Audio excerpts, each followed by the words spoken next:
Alexander Luria foi um psicólogo soviético nascido em 1902 e falecido em 1977. Foi um dos fundadores da psicologia histórico-cultural e é considerado o pai da neuropsicologia moderna. Luria foi aluno e grande colaborador de Vygotsky, o principal nome do socioconstrutivismo. Vygotsky exerceu enorme influência sobre o pensamento de Luria, que dedicou-se por toda a sua vida de pesquisador a desenvolver e aprofundar aspectos da teoria psicológica de Vygotsky. Em verdade, Vygotsky, Luria e Leontiev integravam um grupo de jovens intelectuais soviéticos que pretendiam desenvolver uma nova psicologia, contagiados pelo clima de idealismo e efervescência intelectual do período pós-revolucionário.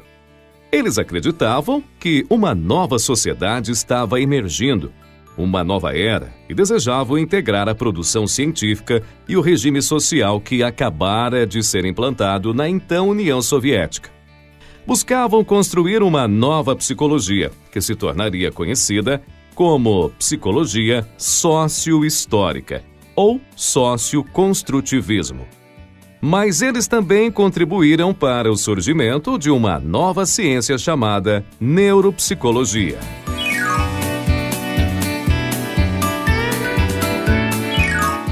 A neuropsicologia é uma área de estudos interdisciplinar englobando a neurologia, a psiquiatria, a psicologia, a fonoaudiologia, a linguística e outras áreas.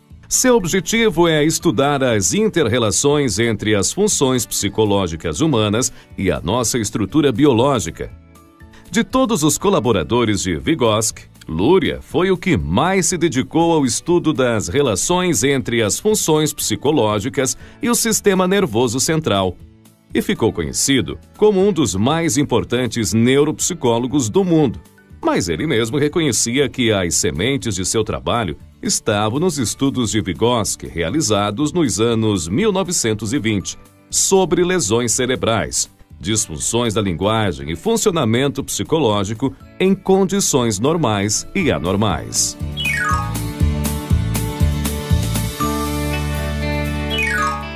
É central na teoria de Vygotsky e também de Luria que as funções psicológicas superiores constituíram-se ao longo da história social do homem. Mas o que isso quer dizer? Bom, as funções psicológicas superiores são aquelas próprias dos seres humanos, que envolvem o controle consciente do comportamento, a ação intencional e o pensamento abstrato. O ser humano é capaz de pensar em objetos ausentes, imaginar eventos que nunca aconteceram, planejar ações a serem realizadas no futuro, avaliar prós e contras a respeito de decisões complexas a serem tomadas. Atividades psicológicas desse tipo são consideradas superiores por se diferenciarem de processos psicológicos mais básicos, como ações reflexas, do tipo sugar o seio da mãe, ou associações simples, como evitar tocar na chama de uma vela depois de ter sido queimado. Esses processos básicos são compartilhados por praticamente todos os animais. As funções superiores, próprias dos seres humanos, desenvolveram-se ao longo do nosso processo evolucionário, não apenas como resultado da evolução biológica, mas também da complexificação das relações sociais. A vida em sociedade é o ambiente no qual o homem desenvolveu e desenvolve tecnologias, ou seja, instrumentos e símbolos para lidar com o meio físico e para organizar as próprias relações sociais. Tecnologias como a linguagem, a agricultura, a domesticação de animais, entre outras, modificaram nossas ações no mundo e alteraram nossas funções psicológicas. Note que a história social da Idade da Pedra aos dias atuais, com novos e surpreendentes desafios, exerce um papel crucial no desenvolvimento psicológico. Por isso, esse desenvolvimento não pode ser buscado apenas nas propriedades naturais do sistema nervoso.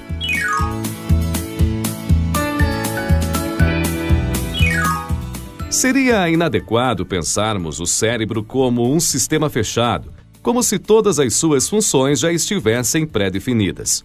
Se assim fosse, o cérebro não se alteraria em nosso processo de relação com o mundo. O cérebro não é um sistema fechado. Não.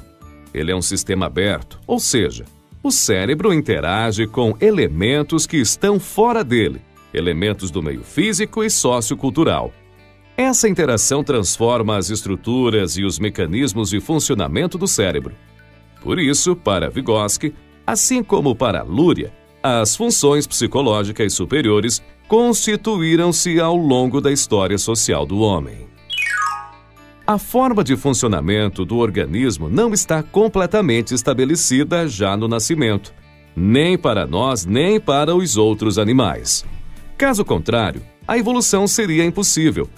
Existe uma certa flexibilidade, uma possibilidade de variação nos comportamentos próprios de cada espécie, o que garante a capacidade de adaptação dos seres vivos à diversidade ambiental. Os indivíduos da nossa espécie nascem muito pouco aptos à sobrevivência se não receberem amplos cuidados de adultos até uns 2 anos de idade aproximadamente. Isso equivale também a dizer que, do ponto de vista psicológico, nosso organismo também nasce com muitas características em aberto, à espera de desenvolvimento a partir do contato com outros membros de nossa espécie. Dessa forma, a imaturidade orgânica e a grande plasticidade do sistema nervoso central humano são aspectos de suma importância no desenvolvimento psicológico da espécie. Ou seja, o cérebro é capaz de adaptar-se a necessidades variadas, exercendo diferentes funções surgidas ao longo da história do homem.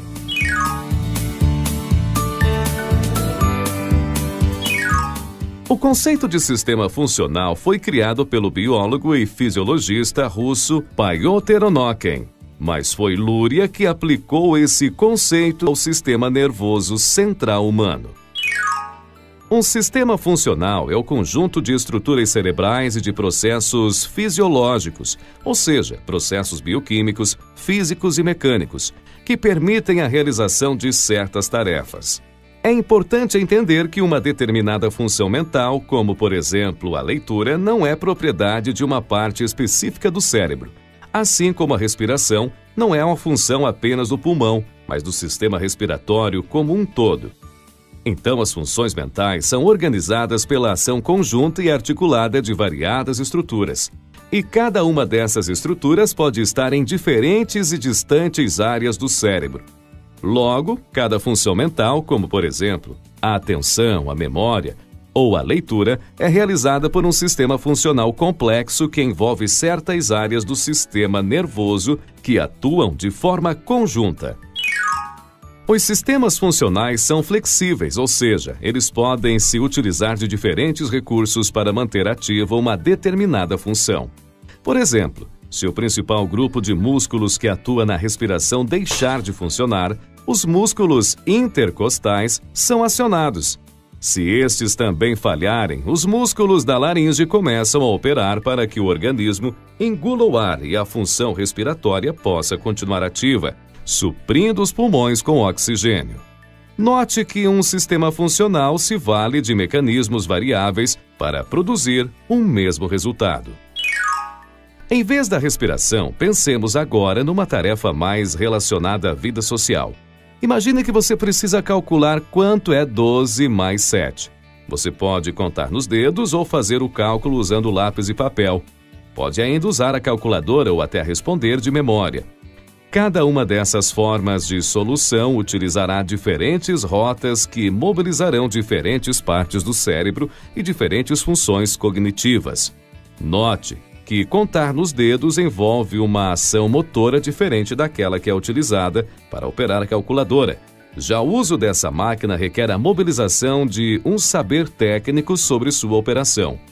Recuperar uma resposta memorizada envolve o uso de recursos específicos ligados à memória e por aí vai. Note também que todos esses diferentes procedimentos evidenciam a relação entre certas atividades mentais e certos contextos socio-históricos determinados. Afinal, para somar usando os dedos é preciso conhecer um sistema de numeração e a operação matemática da adição, assim como o uso da calculadora requer conhecimentos que só são transmitidos em certos contextos culturais. Isso quer dizer que os instrumentos e os símbolos construídos e disponibilizados socialmente determinam quais das diversas possibilidades de funcionamentos do cérebro se desenvolverão de fato e poderão ser mobilizados para a execução de tarefas. Um indivíduo que vive numa sociedade que não tem um sistema alfabético não será alfabetizado, embora ele disponha de todos os requisitos biológicos para dominar a leitura e a escrita. O nosso cérebro, como sistema aberto, está preparado para desenvolver as funções psicológicas relacionadas à leitura e à escrita, mas essa possibilidade depende das formas como os seres humanos estão socialmente inseridos. A evolução de nossa espécie nos dotou com uma organização cerebral básica, uma estrutura com a qual todos os seres humanos nascem e a partir da qual os diferentes modos de funcionamento do sistema nervoso central se desenvolverão. No segundo vídeo, conheceremos as 3 unidades funcionais do cérebro, mas você pode acessar o texto complementar do primeiro vídeo logo abaixo e saber mais sobre as relações entre as funções psicológicas e o contexto sócio-histórico.